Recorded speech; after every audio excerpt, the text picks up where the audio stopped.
Fall means autumnal breezes and vibrant earthy colors. It also means fall allergens, bacteria, and particles coming into your home. So swap out your old HVAC air filter with a Filtrete air filter from a retailer near you. Let's clear the air. Hear that? Is that America cheering or a sausage patty sizzling to perfection? It's time to cheer for Egg McMuffin and fresh cracked eggs at McDonald's. It's time to wake up to the aroma of freshly baked biscuits and treat yourself to a real honest-to-goodness morning meal. Breakfast, it's on at McDonald's. Now enjoy a large iced coffee for just $2 and a breakfast sandwich to make a meal. Prices and participation may vary. Cannot be combined with any other offer or combo meal. You might say she's crazy from going 0 to 100 really fast, but I also see that as look at what you can do to get to that day. Like, I don't think you need to take those steps of doing the smaller distances before you go do the big thing. It's just knowing that you're capable of the big thing and that you're deserving of being on that start line.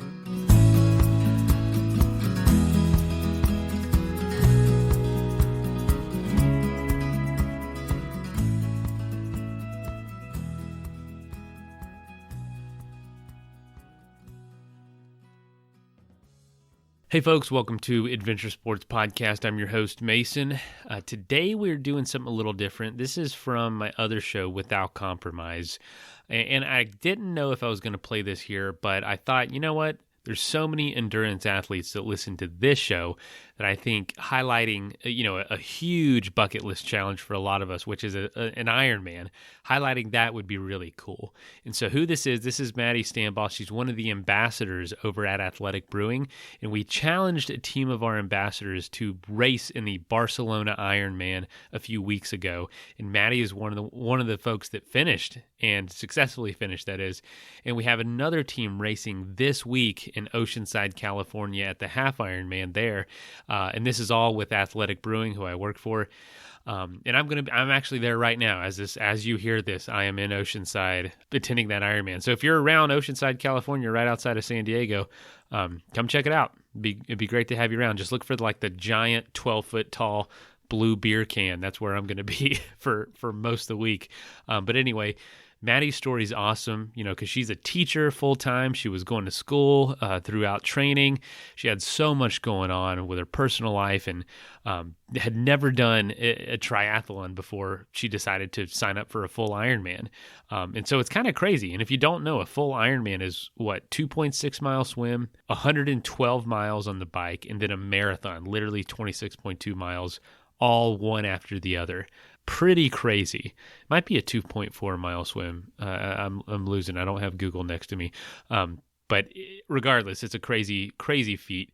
And Maddie was able to successfully complete it. So if you ever have this as a bucket list item, which I recommend, I have done a half Ironman at least. And what's cool is I did a half Ironman. And then 2 weeks later, I did one of my biggest wilderness trips ever, and it was an amazing way to train for that, like an organized, structured way to train for this big wilderness trip. And I think there's a lot of overlap between the two worlds. And before we jump in, I did want to say thank you to all our recent patrons over at patreon.com. You're supporting us monthly. That goes such a long way for this show because we are such a small operation. It means the world to us. So if you'd like to support us, go to the link in our show notes. And without further ado, here's Maddie's story.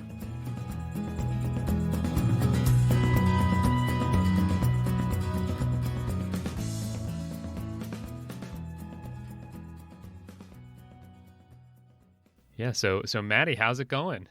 It's going good. I'm in that recovery stage from everything that's happened, but feeling lots of gratitude and excitement that not only did I do it, but I had fun and I got to meet Team Athletic and everyone who went over there.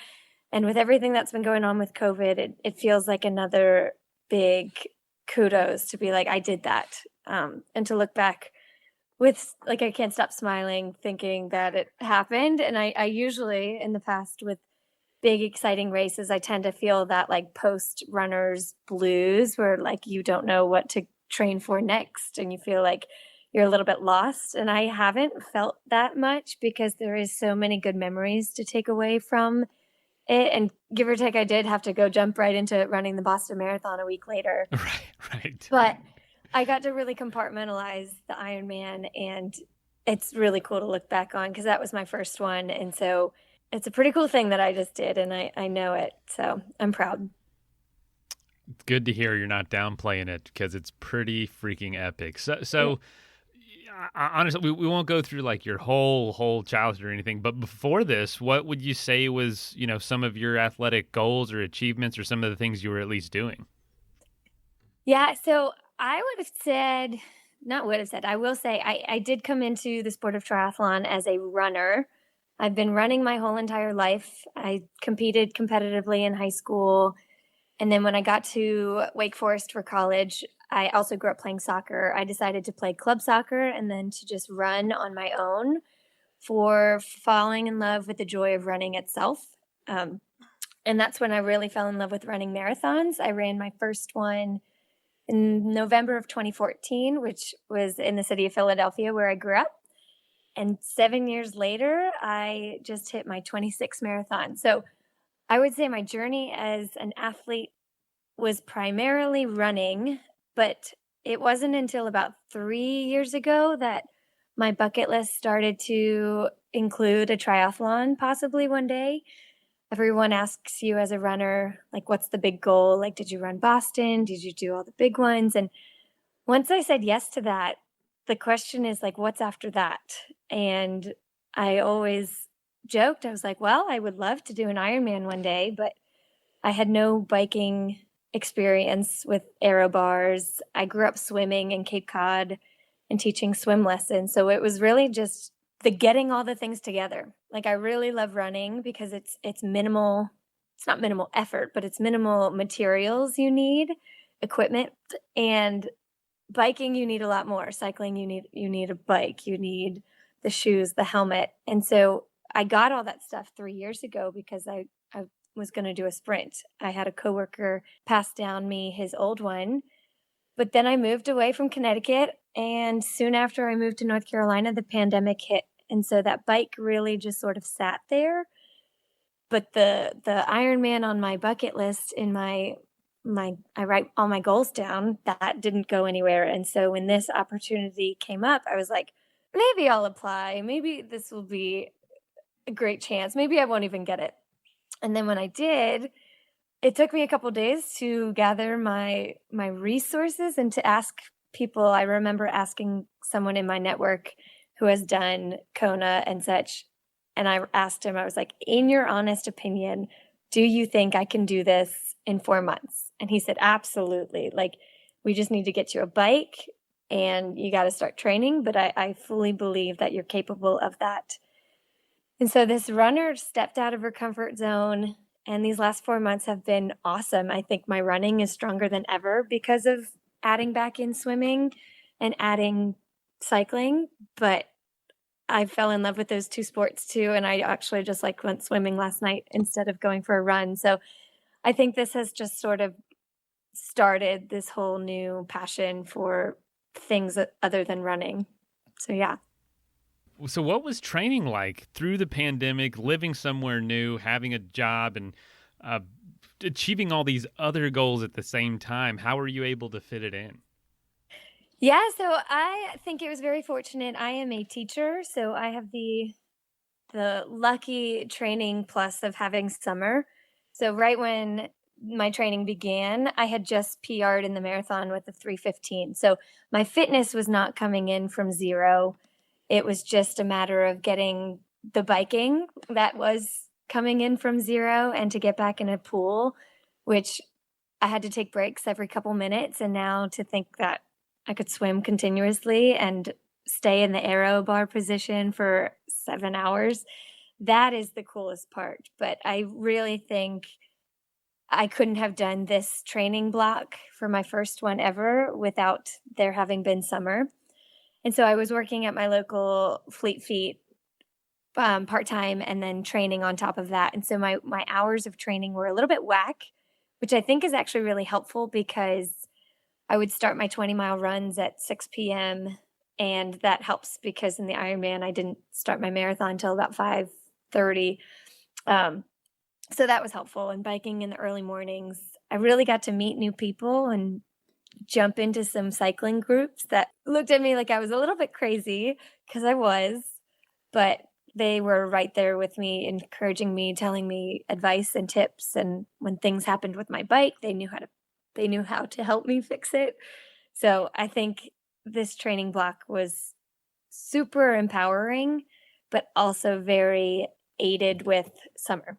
Once school started back in late August, my training definitely took a little bit of a slide, but I'm pretty tough mentally to know that it's going to be okay. I'm not under training. It's just I'm going to come into the race with exactly the level of fitness that I have, and that's going to be enough if I'm mentally tough, which I am.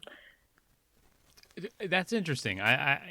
We obviously know that mental toughness is a huge part of it.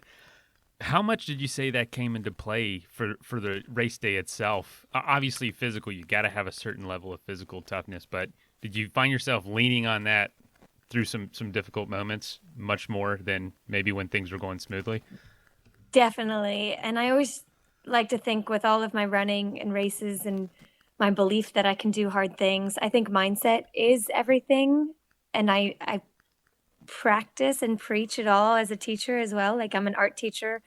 And so when things go wrong, right, it's not the end of the world. And I definitely on race day, when we stood there looking out to the waves that were much bigger than any of the swimming pool ripples I'd trained in, and in the winds that I actually never truly got that much biking experience with that heavy winds, I almost did not have a moment to let myself be nervous. It was just like a gratitude that I get to do this and I'm going to do this no matter what. And that you just sort of, I took each section for what it was. So just do the swimming portion and then get out of the water and like recalibrate, and then just focus on the biking, because the marathon is my sport. I love running marathons. And so when I finished that bike and I started to dismount and it started to pour rain, in my mind, the race wasn't over, but in my mind, I did it. Like, I knew I could do the rest. So the mental toughness was definitely a huge factor. And obviously that mental toughness, like you're talking about, comes from experience, comes from doing the things and knowing you can get through it. So it is directly tied in with that physical too. Well, so take us through, you talked about being crazy, by the way. We know all about that. We know Julie can speak to that. I can speak to that. We sell non-alcoholic beer all day. We're crazy. We're all a little crazy around here. Makes everything else seem not so crazy. So once you knew you had the training, you were getting through the summer, take us through what it was like as the race started getting closer. How are you feeling? Did the nerves start picking up, and how did you start dealing with that? Yeah, no, the nerves for me center in this like concentrated pit in my stomach. And so I think in addition to the training, I had to think about logistics of flying and like make sure we had all my paperwork ready with like the QR code to get into Spain, and logistics of housing. I was so very fortunate to be connected from a friend in Winston with a family who lives just 10, 15 minutes away from Calais. So that experience really helped soften the nerves of a lot of the travel, and logistics seemed to work themselves out. The day we arrived to Spain, there was a train strike. And so without Laura picking me up from the airport, I can't even like imagine how I would have gotten there. But it was one of those things where pieces were falling together. So I had other things to focus on. And as a teacher, like substitute lessons and plans are no joke. And so I had to make not only one day, but 7. And so like making sure my whole binder was great. I pre-recorded videos of myself. So I had to just make sure everything was squared away for when I was gone. And I'm a planner, but that was like a whole nother level. So there were moments in the days leading up to race day that I couldn't get my training in because staying in my classroom and prepping was more important. And so with my mindset and this kind of can-do belief of like that one day that I didn't get my run in won't break me. I'll be okay. I actually might feel better because of another day off. And so I just had to compartmentalize what is priority right now. And I think everything just really planned, like everything went so smoothly with like no flight delays, transfers and layovers went great. So I do remember being on the flight over there, just like downing water bottle after water bottle, being like, I feel sick, just nervous, sick. So it all worked out. Jeez, it sounds like the race itself was the easy part. I think so. So what did it feel like that day before the race? What were you thinking? What was, how were you feeling and how did you sleep? Yeah, I think a lot of where my nerves stemmed from was wondering and worrying of like, did I get there with enough time to sort of like acclimate and to get everything done? Like my bike wasn't even put together till the morning of the expo Saturday. And so, yes, all of that coming together. But looking back, I never fully experienced the jet lag on the front end. And I've had an experience where like I flew to Berlin to run the Berlin Marathon and I got there the day before and I left the day after. And so I almost went off of that of like, okay, get there and just don't even think about the jet lag, just sort of do the day. And so I got there Friday afternoon and all of my preparation pretty much happened on that Saturday where I had a bike appointment to get my bike assembled at 10. I picked up the Race Expo bags and sort of brought all my stuff with me.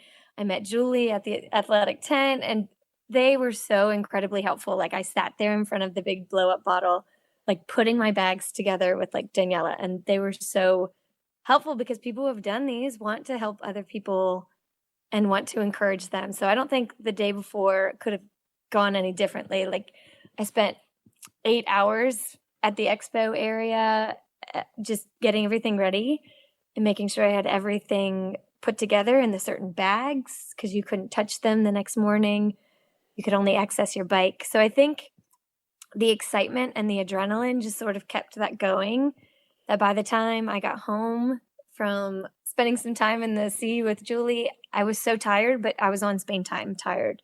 So it just sort of was a day of go, go, go, that finally when I went to bed, like I said, you wake up and you look at those waves and you just say, I'm just going to do it. I don't actually dwell too much on the negatives. I would consider myself a pretty positive, optimistic person. So I think the fact that I got to Spain and I have my bike is assembled in the racks, I'm like, I guess there's no backing out now. So I think the day before was really helpful in just getting the energy of the race and being like, I'm here, I'm in Spain doing this thing. No backing out now. That can be a frightening place. And it's usually the place you need to be before you do Those something. announcers are so dramatic. Their voices are wonderful. Are they? Dramatic. What were they saying? Well, the family I stayed with, and I had checked the weather a couple of days before. I don't really dwell on the weather because, gosh, half of my marathons have been in some form of rain. I actually consider that to be good luck. But my family was like, oh, no, the weather will change. The weather is never like that. The water is usually like a swimming pool. And so the morning of, I said, that is not a swimming pool. And they're like, this is not normal weather. So I think just with the overcasts and the announcers talking about like Ironmans and how this could be like your moment and the question in your head, which before they even said it, I said it. I was like, can I do this? They were like, yes, you can and you will, because I have that mindset of like, I'm going to do this and I can do hard things and I've never done this before. So how cool is it? But I did have to grapple with that thought of like, will I be proud of myself if I don't finish? And that was something I could probably look back on now and worry about, but I did, so I won't. So I think I was smiling because smiling is my way of hiding the nerves. But it was really cool to just look around and be in the moment. Yeah. When did it start feeling like, okay, this is happening? Yeah. So I remember when Juan was getting ready to go off for the half Ironman and I was in the back and Julie and my host family, Yago, they were up in the VIP. The guards started to like push all the spectators out of the way and say like to the full Ironman people, get ready. In my head, I'm like, I have a whole hour, like really until I get in the water. Like the headspace of having to be in that almost fight or flight mode in your wetsuit an hour before you're actually going to hit the water is very nerve-wracking. So I think really though, when I was in the waves, it was exciting, or in the waves of people. We'll talk about the waves of water soon. When I was in the waves of people, I just kind of took in the energy and the music. And I remember when it hit was when I was going from one buoy to the next, horizontal to the coastline. And I'm just looking out because at that point I couldn't even do front stroke because you would pop up to catch your breath and just get pummeled by another wave. So I actually did a lot of side stroke in the cross section of the short and swim. And I remember looking out to the coastline of Spain and being like, holy cow, this is what I'm doing right now. This is the weather. And yes, there's no turning back. But that was when it really hit that I was just in the first few minutes of what was going to be a very long day. But I couldn't help it. Like, that's a good feeling. I remember looking out and seeing the buildings and just saying, I'm doing the thing right now. Oh, what a feeling. What a feeling. So you exit the water after a crazy, wild sea. Getting on the bike, tell us about the transition there and tell us about how you were feeling into the bike ride. A very long bike ride. Yeah, so getting out of the water was like an adrenaline rush because the volunteers are like pulling. Eating healthy and taking care of your body before and after adventures is obviously very important, but a lot of us are busy, so it can be hard to do. So that's why I recommend Green Chef, which is the first USDA certified organic meal kit company. Today, they have offices in 3 different states and deliver meal kits totally across the country. Everything you need is right in the box, delivered right to your front door with seasonal organic ingredients to make amazingly delicious dinners. It all comes pre-proportioned and ready to go, saves you time, and it's super easy to prepare. It's pretty much foolproof. They say if you can make toast, you can make their recipes. And they work closely with farmers to supply responsibly grown organic ingredients. So Green Chef is also proud to be a carbon neutral company, so all their packaging is 100% reusable, recyclable, or compostable, and they also actively offset all the emissions they use. So if you'd like to give these meals a shot, go to greenchef.com/ASP100 and use the code ASP100 to get $100 off, including free shipping. Again, that's greenchef.com/ASP100 and use the code ASP100 to get $100 off. Green Chef, the #1 meal kit for eating well. Fall means autumnal breezes and vibrant earthy colors. It also means fall allergens, bacteria, and particles coming into your home. So swap out your old HVAC air filter with a Filtrete air filter from a retailer near you. Let's clear the air. You out, and at the same time, some of them are falling in, and we had all drifted a little bit past the actual exit area. But then you just get out, and there's some people running, and then there's some people walking, and I just remember being like, there's no point in rushing. So I just kind of walked out. I was trying to pull my wetsuit and I couldn't get it over my watch. And I was just trying to catch my breath because I had inhaled probably a ton of seawater. And then in the transition area, I think I took my time just making sure I had every single thing ready for the bike because there's no point in rushing and then forgetting something like your bike gloves. And so once I put everything in my bag, then I sort of jogged to the bike. And yeah, I think a lot of people, when they're going for time, they're rushing, they're running with their bike. And I just walked my bike. I just needed to compartmentalize, one thing was done, the next thing is about to happen. And you have to forget about that time in the water and just sort of make sure you have all your fuels. I remember thinking my pouch on my bike when I ordered it in the mail, I thought it was huge. I thought it was going to be way too big, not aerodynamic. And in retrospect, I'm so happy that it was pretty big because I fit all my gels in there. And my favorite bike snack is an Uncrustable, those peanut butter and jelly sandwiches. So I actually ate one of those in my transition. Yeah, and then there's people running to mount their bikes, and I just gracefully walked and started slow because I had a long day ahead of me. And then the first 3 kilometers, you're not allowed to be in aero position. So I remember just using that time to just get my footing, catch my breath. I had a windbreaker that Julie lent me. And at that point I realized I didn't think I would need it. And it was taking up space in my pouch. And I was like, I don't want to lose this jacket. And so when I saw some of the people on the athletic support team, I just was like, this is Julie. So I just like tossed it to them. So yeah, I think once it got going, I mean that it was an out and back twice loop, and the whole out was full on strong headwinds. So a lot of it was just kind of mental mindset practice of like, you're just going to do it. Like I didn't worry too much about what pace I was going at. And when things got hard, I just would turn to the left or right and be like, look at this beautiful view. Like I get to be doing this. And then I just like didn't even look at my watch, because when I look at my watch, that's when things get pretty surreal of like, oh gosh, I've been doing this for a long time. So yes, the 7 hours on the bike in one way felt forever.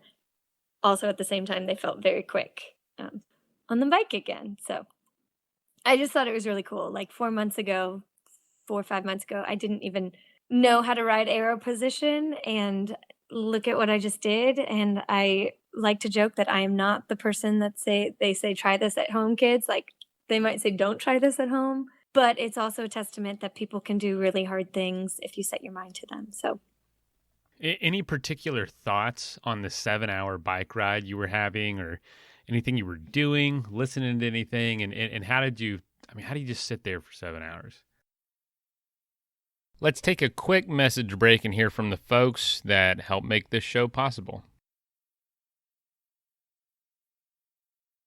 That is plenty of that for now. Let's get back into the episode. Yeah, so I remember having just read like the packet, and I've never done an Ironman, let alone like a cycling race. So I was very nervous about like the rules and like the penalty boxes. And I'm just your average human trying to just do a race. But like the drafting rule is no joke. They have like personnel on motor cars going by you all the time, like with one person writing down your number, because you had to stay 6 bike lengths behind the last person. And with the strong headwinds, like that rule felt very applicable, because it would be very easy to just coast behind someone. So I remember like what took up most of my thinking time was just wondering, am I too close to this bike? Am I too close? Like if this person is passing me, do I need to slow down? Like, because you can't leapfrog. So I think that really filled up a lot of my time, at least on the front, the first half of it, because then it spread out a little bit more when you got to the full Ironman kind of second loop. And I remember one time, like during a turn, thinking I like went too fast. And then this person like looked at me and said, oh, I saw the flag. And I didn't see a flag put towards me. So I blew past a penalty box. And then I think it was like 50 miles later, I stopped at a penalty box, because I spent all of that time being like, if I get a penalty and I didn't stop, like, am I going to get disqualified? So I remember stopping at a penalty box and being like, is there a way to check if I got a penalty like a long time ago? And they looked back at their numbers and they were like, nope. And so I just kept going. But I think I kept worrying, like, am I going to get a penalty?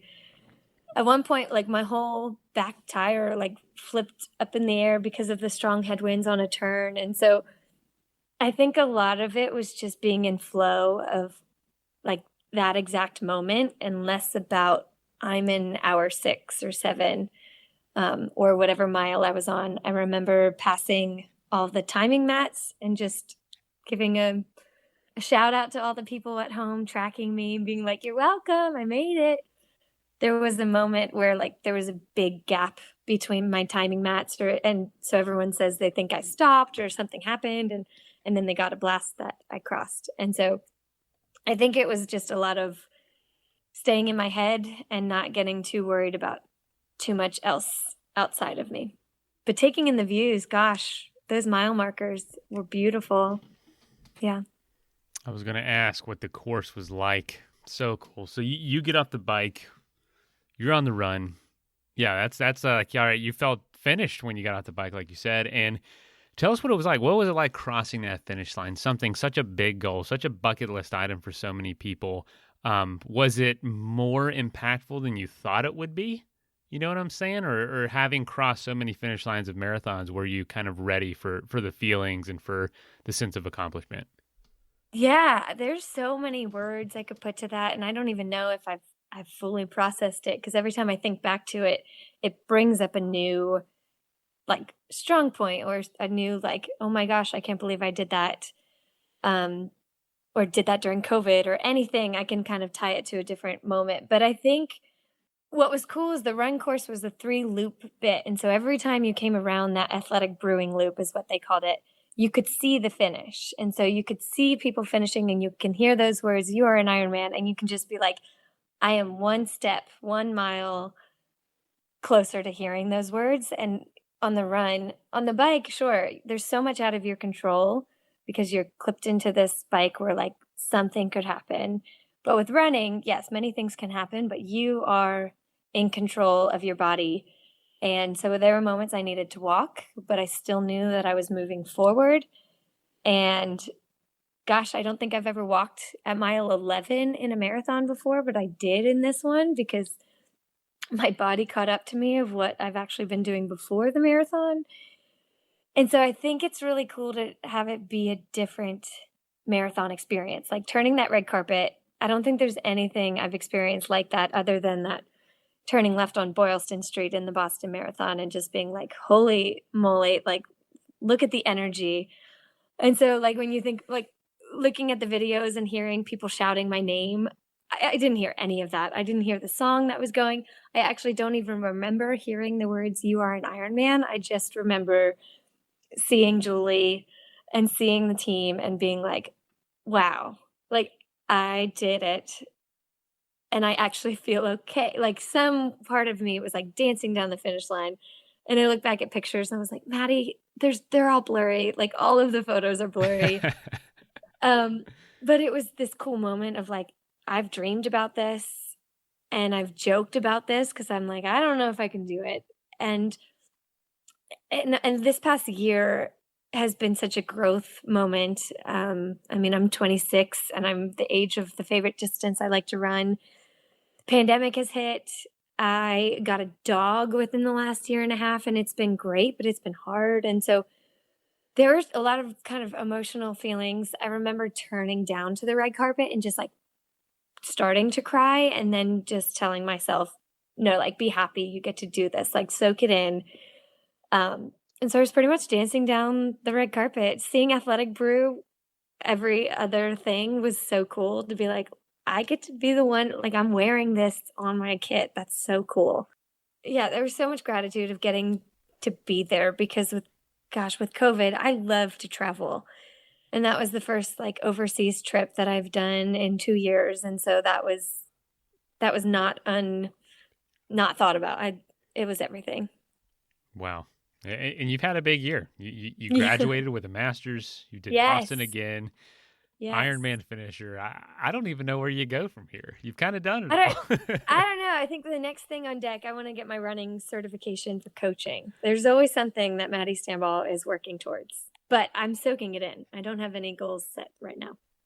It's only been a few days since your last accomplishment, so it's good to just take a breath, see what's next, see where the cards fall. But having completed it now, for anyone that hasn't done one or is training for an Ironman, especially team athletic that's going to be racing in Oceanside next week, what advice would you give yourself maybe a month ago prior to finishing this race? Like what is something you wish you would have known or done differently leading up to it?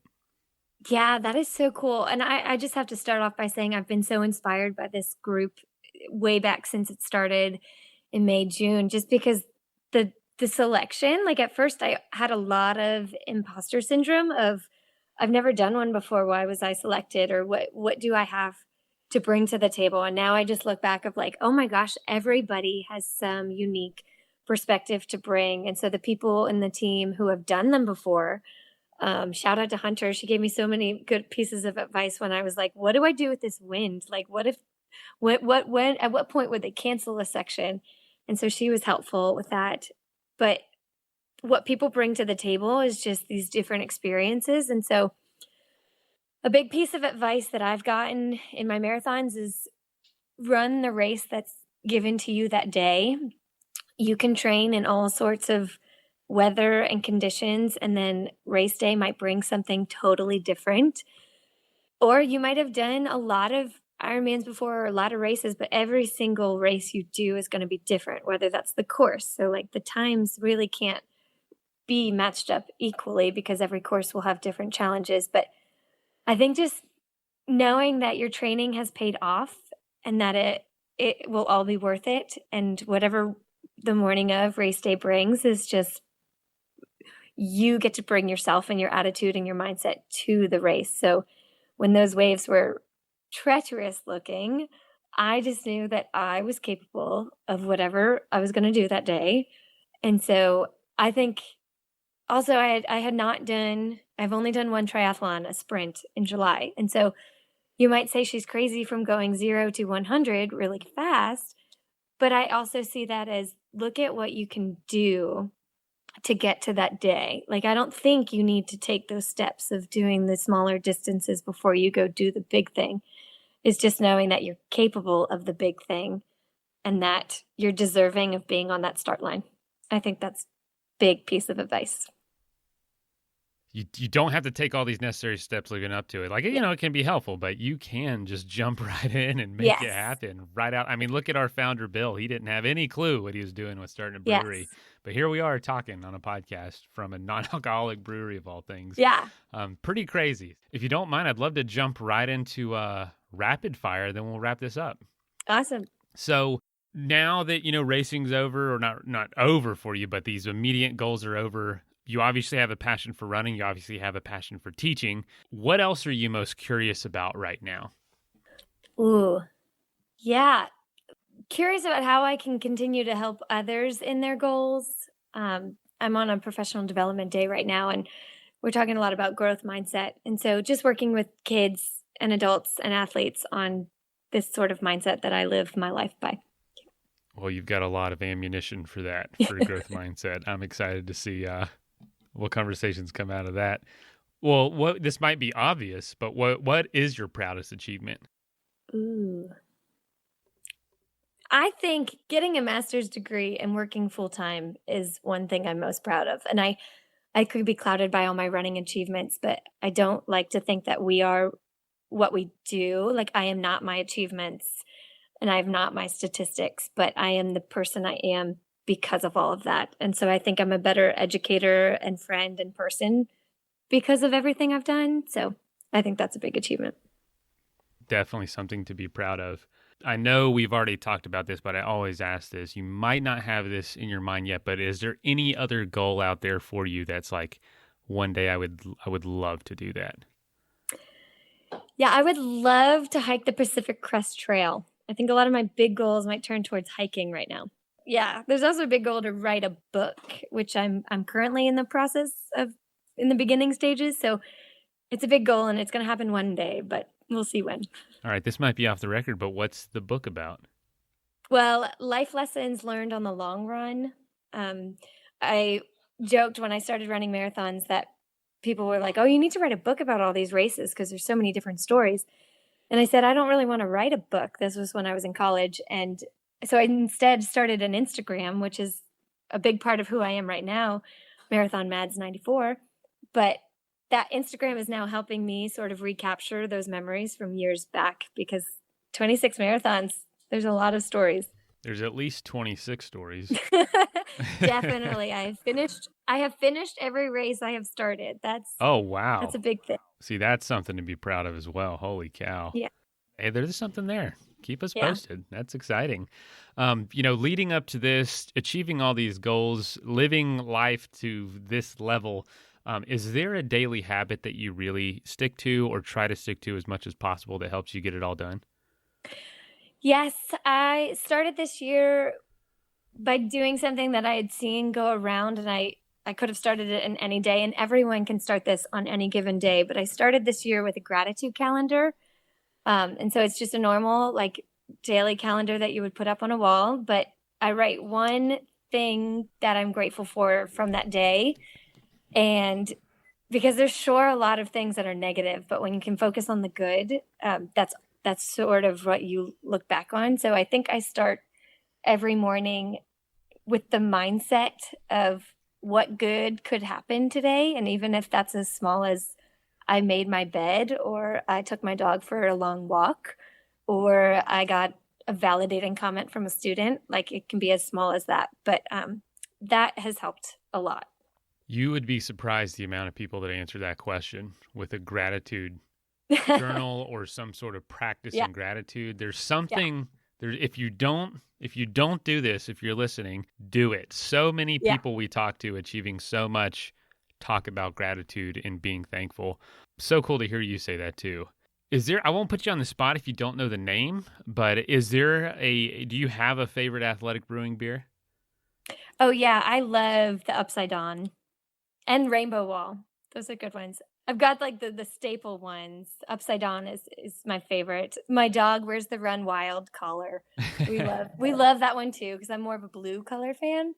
But yes, I like all the special edition ones that come out.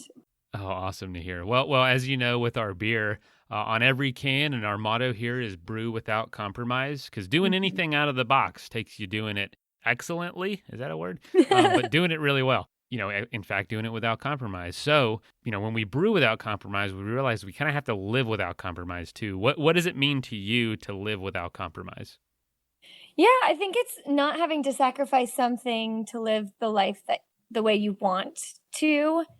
My mom has multiple sclerosis, so she lives her life with a lot of things that can set her back. And so I think I've grown up watching her try to do everything she wants to do. Like, she's traveled to visit my sister in Hong Kong, even with the walker that she uses. And so I think I've just sort of lived my life being like, how can I live it to the best of my ability? Because we all live very short lives. And I think like why I got into drinking Athletic Brew was I love beer. I still drink regular beer, but I'm a teacher. And so Monday through Friday, it's just something that I want to be able to come home to and run or work out and then enjoy without having to feel like I'm going to wake up and not be the best version of myself as a teacher. And I know Juan, who did the half Ironman in Spain, he is also a teacher and he felt the same way. So that was really cool to connect on. That's our without compromise bits. But I also know that every place you go to get beer should have an option for people to just socialize with, but who don't want to kind of change the way they are. First of all, thank you so much for listening. It means the world to us that you choose to listen to the show. If you'd like to help us further, you can leave a review on iTunes, share us with your friends, your family. It goes a long way to grow in the show. You can also support us financially through patreon.com/adventuresportspodcast. Link is in the show notes. And also, if you have an idea of who could be a good guest for the show, we're always looking for people to tell their story about the outdoors or adventure. So if you know someone, please reach out. Email us at info@adventuresportspodcast.com. And until then, get out there and have some fun.